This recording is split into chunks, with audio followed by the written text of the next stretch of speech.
দেশে একটা হযবরল অবস্থা চলছে, আইন শৃঙ্খলা পরিস্থিতির অবস্থা লেজে গোবরে। দেশের শাসন ক্ষমতায় পরিবর্তন যেটা অগাস্টে হয়েছে, সেই পরিবর্তনের পর থেকে চারদিকে অস্থিরতা, দাবি দাওয়া, যে দাবি কোনোদিন আগে ওঠেনি সেই দাবি হাহাকার তুলেন মাঠের স্বার্থান্বেষী গোষ্ঠী সক্রিয় হওয়ার চেষ্টা করছে। ধর্ম বর্ণ নির্বিশেষে তারা সক্রিয়, যার কন্যায় চাপ তৈরি করছে নতুন অন্তর্বর্তীকালীন সরকারের উপর। এখনই তাদের সবার সব দাবি পূরণ করতে হবে। দাবি দেওয়া পার্টির কারণে দেশ জুড়ে যখন তখন সড়কে বিশৃঙ্খলা পরিস্থিতি তৈরি হচ্ছে। এরা কারা? কারা এদের পেছনে? এই দাবিগুলোর দিন কোথায় ছিল? আরেকটা অন্তর্বর্তীকালীন সবাই বোঝে যে এটা শর্ট টার্মের একটা সরকার, যদিও সরকার বলছে না সেটা সরকারের দুর্বলতা, তারা কতদিন ক্ষমতায় থাকবেন, তাদের রোডম্যাপ কি, তাদের আলটিমেট গোল কি, সেগুলো তারা বলছে না, এটা দুর্বলতা। কিন্তু নামটা তো অন্তর্বর্তীকালীন, সহজে বোঝাই যায় তারা দীর্ঘমেয়াদের সরকার নয়। কাজে তাদের কাছে এইসব দাবি দাওয়া তুলে তাদেরকে অস্থির করে তুলবার চেষ্টা, তাদেরকে সংকটে ফেলে দেবার চেষ্টা, সেটা ষড়যন্ত্র বললে ভুল বলা হয় না। তবে আবার যারা দায়িত্বে আছেন তারা যদি এগুলোকে ষড়যন্ত্র তত্ত্ব বলেই সবকিছু চালিয়ে দিতে চান নিজেদের দুর্বলতা আড়াল করবার জন্য, সেটাও অ্যাকসেপ্টেবল নয়। এবং সেই সঙ্গে যুক্ত হয়েছে অভ্যুত্থানের যে ফ্রন্ট লাইনার তরুণ ছাত্রদের আন্ত ক্যাম্পাস কলহ, ওই বৈষম্য বিরোধী ছাত্র আন্দোলনের সমন্বয়কদের মধ্যে কার্য দ্বন্দ্ব, সেটা সমন্বয়কদের সঙ্গে অন্যদের যে দ্বন্দ্ব, সেটা এটা এক নৈরাজ্যকর অবস্থার জানান দিচ্ছে। অন্তর্বর্তীকালীন সরকারের ভুল নীতি কৌশলের কারণে দেশে আইন শৃঙ্খলা পরিস্থিতি আজ এই পর্যায়ে এসছে বলে অনেকে মনে করেন। মন্ত্রণালয়ে অদল বদল, তারপরে মন্ত্রীর বা উপদেষ্টার ভিজিবিলিটির অভাব, তার সক্ষমতা নিয়ে প্রশ্ন ইত্যাদি নানা কিছু উঠতে শুরু করেছে। বিশেষ করে সরকারের সকাল বিকাল আদেশ নিষেধ পরিবর্তন এবং সিদ্ধান্তহীনতার জন্য তাই কখনো কখনো এটা ঠিক যে জনগণের চাপে বা ভুল করলে সেটা পরিবর্তন গ্রহণযোগ্য, সাধুবাদ পাওয়ার যোগ্য, কিন্তু প্রায় প্রতিনিয়ত এটা যদি একটা কালচারে পরিণত হয় তখন সরকারের দুর্বলতার প্রকাশ পায়। আইন শৃঙ্খলা রীতিমতো লেজেগোবর অবস্থা। আমি আগেই বলেছি, পুলিশ এখনো সক্রিয় নয়, প্রশাসন এখনো ঠিক মতো কাজ করছে কিনা সেটা নিয়ে যথেষ্ট সংশয় রয়েছে। এবং স্বরাষ্ট্র মন্ত্রণালয়ের দায়িত্বরতদের নিয়ে প্রশ্ন তুলছেন কিন্তু অনেকেই, এমনকি স্বয়ং উপদেষ্টাকে নিয়ে নানা প্রশ্ন উঠতে শুরু করেছে, উষ্মা প্রকাশ করেছেন অনেকে। কেউ বর্তমান স্বরাষ্ট্র উপদেষ্টার নেতৃত্ব নিয়ে প্রশ্ন তুলছেন। বলা বলি আছে যে আইন শৃঙ্খলা নিয়ন্ত্রণ সংক্রান্ত নির্দেশনা আসে অন্য উপদেষ্টা বা দপ্তর থেকে। এই যে সরকারের ভেতরে সরকার, সেটা কিন্তু অনেক সময় খুব বিপজ্জনক, যেটা এখন অনেকটা স্পষ্ট।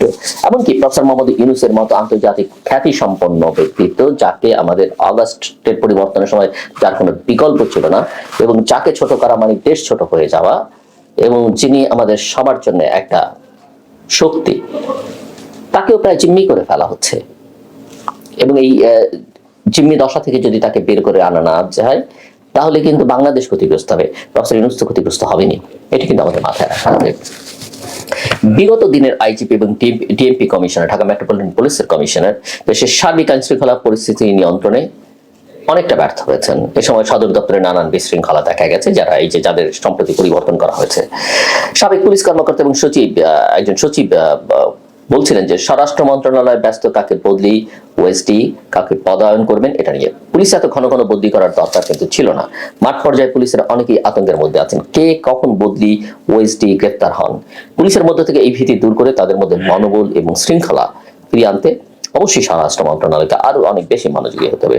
সাম্প্রতিক সময়গুলোতে আইন শৃঙ্খলা পরিস্থিতি নিয়ন্ত্রণের উপদেষ্টা হিসেবে দেশের অভ্যন্তরে বর্তমান স্বরাষ্ট্র উপদেষ্টা টোটালি ফেইলিউর বলে অনেকে মনে করেন। তিনি কিন্তু যেসব অপরাধীকে গ্রেপ্তার করলে সাধারণ মানুষ খুশি হবে সেটা করছেন না, এবং এখন পর্যন্ত সেটা তিনি করেননি। এবং বাংলাদেশের এইসব পরিস্থিতি নিয়ে কিন্তু আন্তর্জাতিক মহলে আবার কথাবার্তা শুনেছে, যেমনটা আমরা বিগত সরকারের সময় শুনেছি, তখন ঘন ঘন শুনেছি, প্রচুর শুনেছি, এখন হয়তো ধীরে ধীরে কথা উঠতে শুরু করেছে। যেমন বাংলাদেশের চলমান রাজনৈতিক অস্থিরতা নিয়ে যুক্তরাজ্যের একদল আইন প্রণেতা তাদের উদ্বেগ প্রকাশ করেছেন। দেশের একটি আন্তঃদলীয় পার্লামেন্টারি গ্রুপ সতর্ক করে বলেছে যে বাংলাদেশের পরিস্থিতি যেভাবে প্রতিনিয়ত অস্থিতিশীল হয়ে উঠছে তাতে যুক্তরাজ্য আরো একটি বৈশ্বিক উত্তেজনায় জড়িয়ে পড়তে পারে।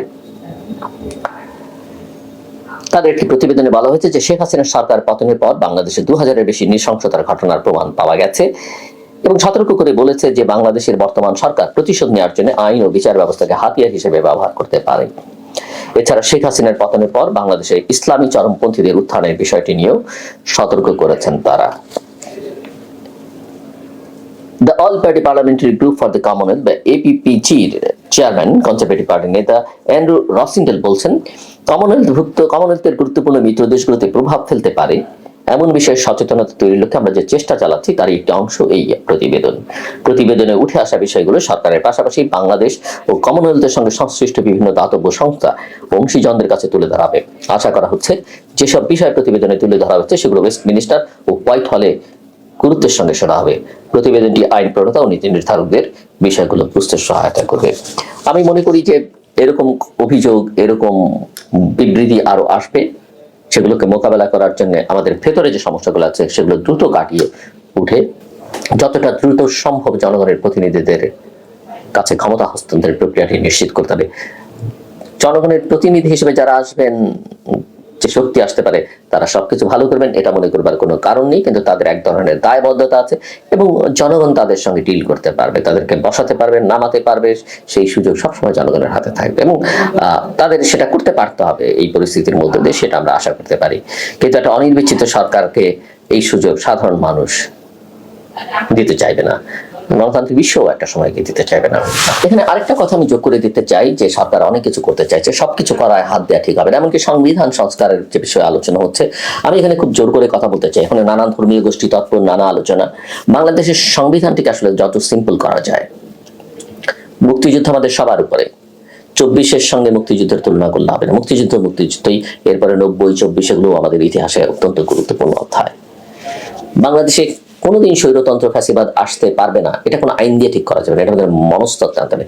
আমরা যদি দেশে একটা গণতান্ত্রিক প্রক্রিয়া চালু করতে পারি, গণতান্ত্রিক বিধি ব্যবস্থা চালু করতে পারি, প্রতিষ্ঠানগুলো গড়ে তুলতে পারি, রাষ্ট্রের গুরুত্বপূর্ণ প্রতিষ্ঠানগুলোতে কারা নিয়োগ পাবেন, কোন প্রক্রিয়া পাবেন, সেই প্রক্রিয়াটা ঠিক করতে পারি এবং ভবিষ্যতে সেখান থেকে বেরিয়ে তারা আবার কোনো রাষ্ট্রীয় স্বার্থে জড়িয়ে পড়বেন না, ব্যবসা বাণিজ্যের সঙ্গে জড়িয়ে পড়বেন না, সেই কনফ্লিক্টের জায়গাগুলো চিহ্নিত করে সেটা যদি রোধ করতে পারি, আইনের শাসন নিশ্চিত করতে, সবচেয়ে বড় কথা গণতন্ত্র যদি নিশ্চিত করবে। আমাদের সমাজতন্ত্রের দরকার নেই, অন্য বড় বড় কথার দরকার নেই। গণতন্ত্র, মানবাধিকার থাকলে, আইনের শাসন থাকলে সব আমরা ঠিক করতে পারবো। আমাদের এই ধর্মীয় অধিকার, এই অধিকার, ওই অধিকার, ধর্ম, বর্ণ, গোত্রের অধিকার বলার দরকার নেই। যে দেশে সবাই সমান, সেই দেশে এত কথা বলবার দরকার পড়ে না। সেই দেশে ধর্মনিরপেক্ষতা, সাম্প্রদায়িকতা, অসাম্প্রদায়িকতা, রাষ্ট্র ধর্ম, ধর্মীয় বাণী সংবিধানের মধ্যে লিপিবদ্ধ রাখা, এগুলোর প্রয়োজন পড়ে না। গণতন্ত্র থাকলে বাকি সব নিশ্চিত হবে। আমরা যার যার কাজ, যার যার ব্যক্তিগত জীবন সে তার মতো করে চর্চা করবে, রাষ্ট্র রাষ্ট্রের মতো চলবে। আমার কথা শুনবার জন্য আপনাদের অসংখ্য ধন্যবাদ। আপনার সবার জন্য শুভকামনা।